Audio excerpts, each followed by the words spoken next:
What's going on, guys, and welcome back to another video. Today is an insane day. We've just gotten a massive amount of class changes that are going to be hitting the PTR. The developer notes just came out and all of the changes are there. Some of them are really good. And on top of that, the Blackrock Eruption event is going to be live on the PTR as well. So without further ado, let's dive in and start checking this stuff out.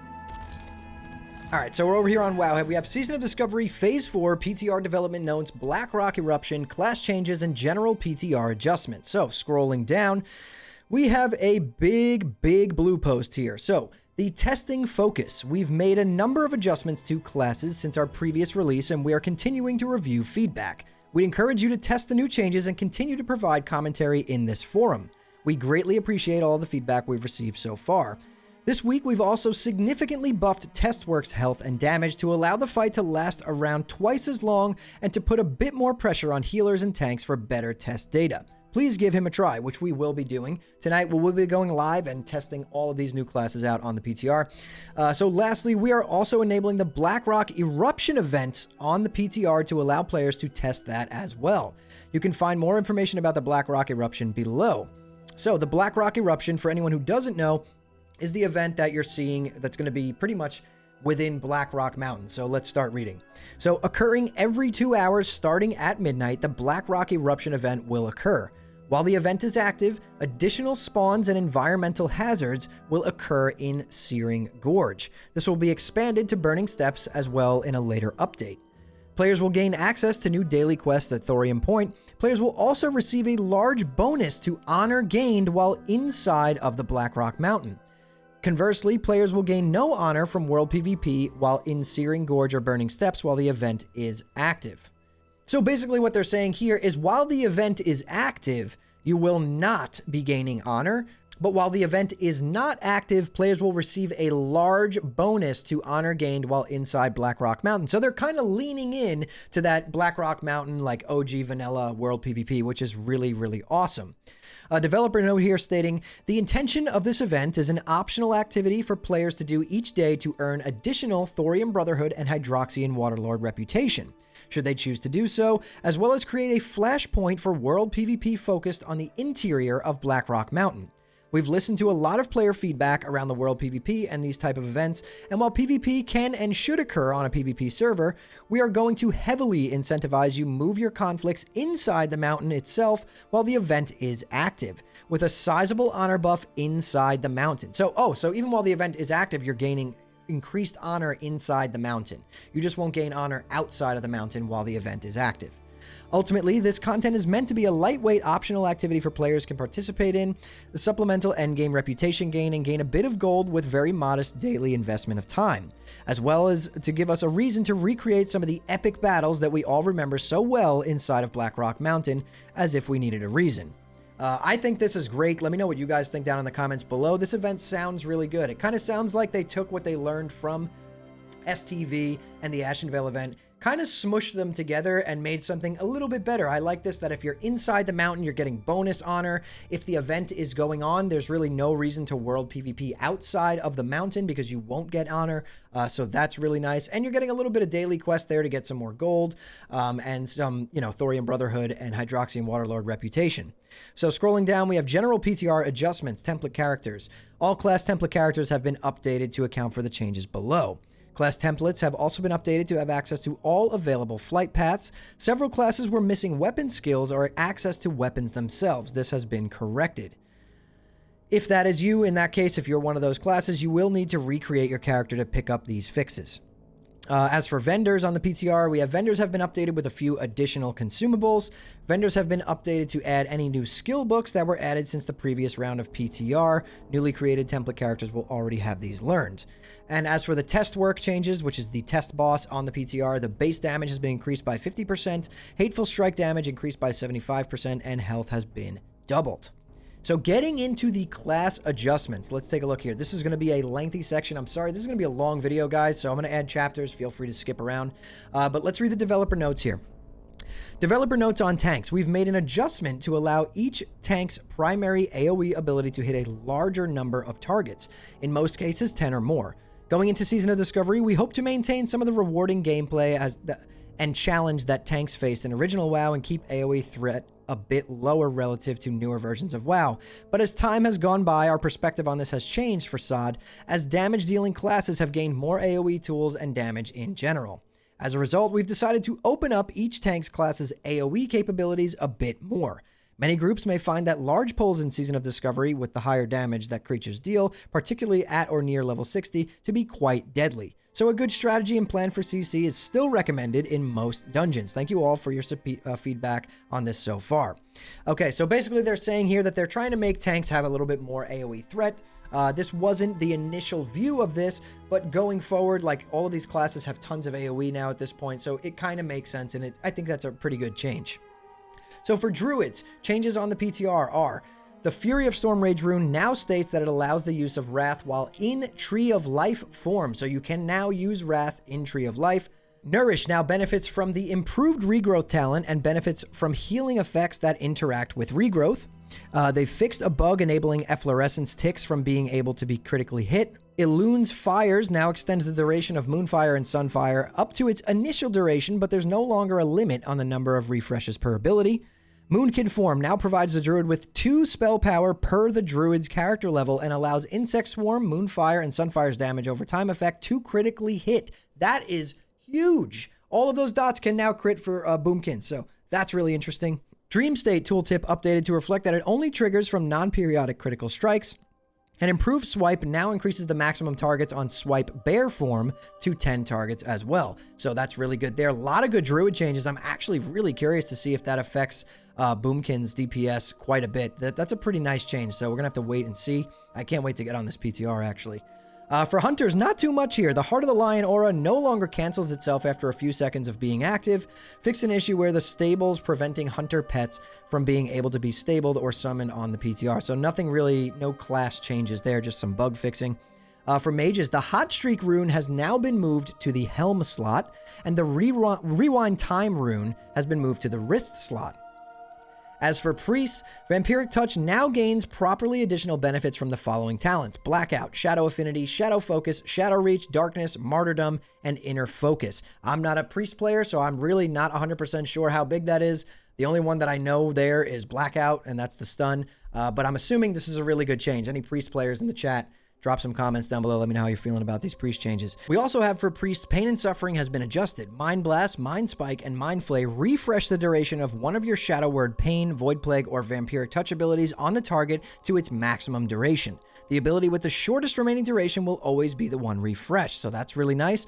Vampiric Touch now also applies Vampiric Embrace, including when it is refreshed by Pain and Suffering.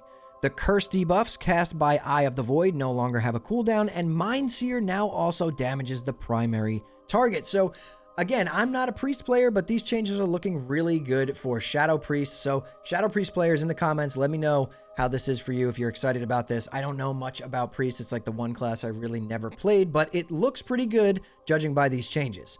So moving on to Paladin, we have Divine Light has been moved to the Cloak rune slot. The additional damage shield from Divine Light overhealing will now also apply to Beacon of Light targets. They fixed an issue causing Holy Shield to deal too much damage, adjusted the tooltip of Hallowed Ground to clarify that damage does not need to be dealt to enemies within Consecrate for Consecrate to heal allies. They fixed an issue allowing the heal over time effect from Fanaticism from being able to crit. The Aegis rune now also allows the Paladin to gain a 2% chance per talent point in the Reckoning talent learned to trigger the Reckoning effect when receiving a melee or ranged attack. The additional damage over time effect caused by critical strikes with Righteous Vengeance rune has been increased to 50% of the damage inflicted by the Paladin's ability that triggered it. And a new spell has been added to the spellbook, Divine Steed. Increase the Paladin's movement speed by 100% for 3 seconds on a 45-second cooldown. I had a feeling Divine Steed was coming for Pallies. Like, that's such a cool ability, and I'm actually glad to see it added here. Give them a little bit of mobility. But moving on down to Rogues. Fixed an issue preventing more than one rogue's application of deadly or occult poison from being present on a target. Fixed an issue causing Fan of Knives to generate energy from focused attacks with offhand critical strikes. The attack power bonus granted from defense skill effect has been moved from the rolling with the punches to blade dance. resolved a bug causing the bonus energy effect from Relentless Strikes to have a chance to proc once per target hit with Crimson Tempest rather than once per spell cast of Crimson Tempest. So this is no longer going to be as broken as people thought it was, the Crimson Tempest thing, where it would basically proc Relentless Strikes and basically give you full energy over and over again every time you cast it.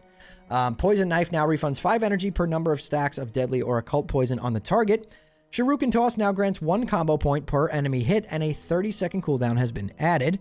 Saber Slash now stacks 3 times instead of 5, granting a 33% damage increase per stack, up from 20%. That's pretty big. That might make Sword Rogues viable. We gotta wait and see, but I'm really not 100% sure on that. We gotta kind of wait and see. That's gonna be a close one.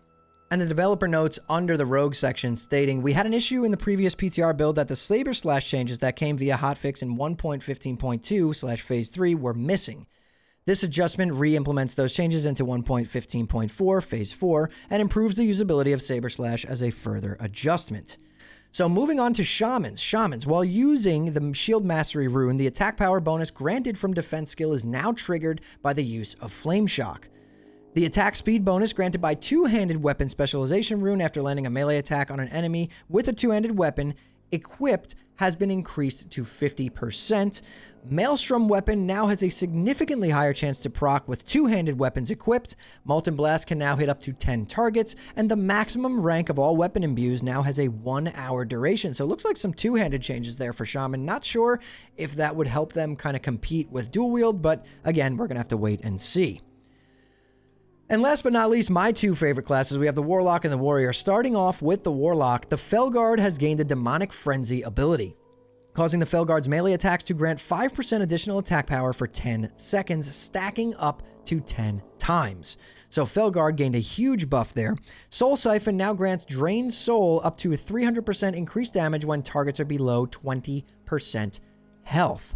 So you now have basically gotten your Drained Soul execute if you're a Warlock playing the Affliction spec maybe. Drained Soul is now, a 300% increased damage when mobs are below 20% health, so that's really interesting as well. This one's really big. Lake of Fire has been redesigned and now causes Rain of Fire to be instant cast with no channeling time, but now has an 8-second cooldown. So now you're going to be using Lake of Fire again, I'm assuming, and then if you are Destruction and you are spamming Soulfire during Decimation, that is going to be nutty with Lake of Fire up. Just saying. I feel like Warlocks just got a massive damage buff. Backdraft now increases casting speed for 15 seconds up from 10. Shadow Cleave can now hit up to 10 targets. Mark of Chaos has been redesigned, now causes Curse of Agony and Curse of Doom to apply the Mark of Chaos to the target for their duration, reducing the target's resistances by up to 75 and increases the target's spell damage taken by up to 10%. Shield Slam for Warriors. We're moving into Warriors. Sorry, I got excited. Shield Slam now gains 15% of attack power as additional damage. Single-Minded Fury has been adjusted. Now grants Single-Minded Fury buff that stacks up to 5 times, granting 2% attack speed while you continue attacking the same target with auto attack. So 10% attack speed there after you stack it 5 times. The movement speed effect has been reduced back down to 10%, and the threat reduction component was completely removed. So this is nice. We're gaining a little bit of DPS back there. Maybe Dual Wield Fury is back on the table. We got to kind of wait and see and test this out. The threat reduction from Single-Minded Fury has been removed, right? We just said that.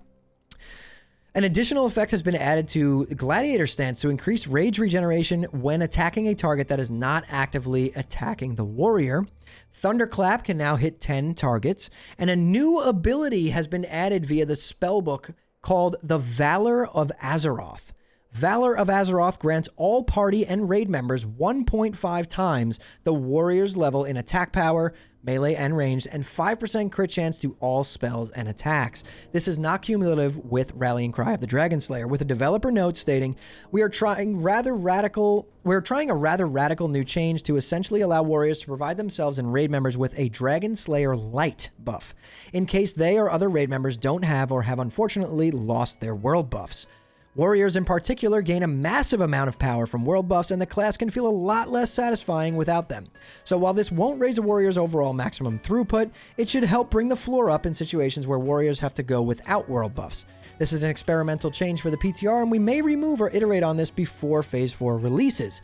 We are hoping that this provides some interesting raid utility for warriors should wipes or deaths occur, allowing them and their party/raid members to get a portion of the power they gain from world buffs after losing them. Now, this is absolutely awesome. Like, something like that, Valor of Azeroth, like a nice utility buff for warriors. Like, this is what I was talking about since Phase 1. Like, why not give us something cool that we could bring to the raid or the party or whatever? That is cool. That is awesome. Like, let's say you wipe, right? Now everyone loses their world buffs. You basically now still have a mini Dragon Slayer, which is really nice. And they're right. Playing warrior without world buffs feels really, really underwhelming. The class is only super overpowered when fully buffed and with some gear. So that's going to make it feel a lot better if you do wipe. And to be honest, guys, all of these changes that I just saw come out in these notes today, these are really good changes. Those Shadow Priest changes, like, I know we're in this weird time right now for Season of Discovery. We're kind of like in this, you know, weird loop of like, we don't know when Phase 4 is coming. Is it coming soon? Is it coming later? Are these changes solid? Are we going to get more changes? I think we need to just go with the flow. It is clear that they are taking our feedback from the PTR and adjusting accordingly. So that is really, really awesome to see that Blizzard is doing it. I think they did a great job with this. The Blackrock Eruption event sounds absolutely awesome, but there was so much in this video. Drop some comments down below. I want to get some discussions going. I want to know how you guys feel about all of these changes. I like them for the most part. I'm pretty excited. But yeah, if you guys enjoyed the video, hit that like button, subscribe to the channel. Turn on those post notifications so you don't miss the next time I post a video. And if you want to hang out with me live, I stream on Twitch at twitch.tv/hammerdance. There'll be a link to that in the description below. And if you guys are looking for an awesome Discord community full of like-minded gamers who all enjoy geeking out over Season of Discovery and Classic WoW in general, our Discord link is in the description below as well. We're also recruiting for our guild, by the way. So if you're interested in that, jump in the Discord and, you know, drop a chat in general chat and be like, hey, I want to play this. You guys got room in your guild? We might be recruiting your class. We're pretty much recruiting everything right now. We're trying to become a lot bigger right now. I think we're around 300 members currently. So yeah, if that is interesting to you at all, Discord link in the description below as well. But anyways, guys, thank you all so much for watching and listening in. I'll see you all in the next one.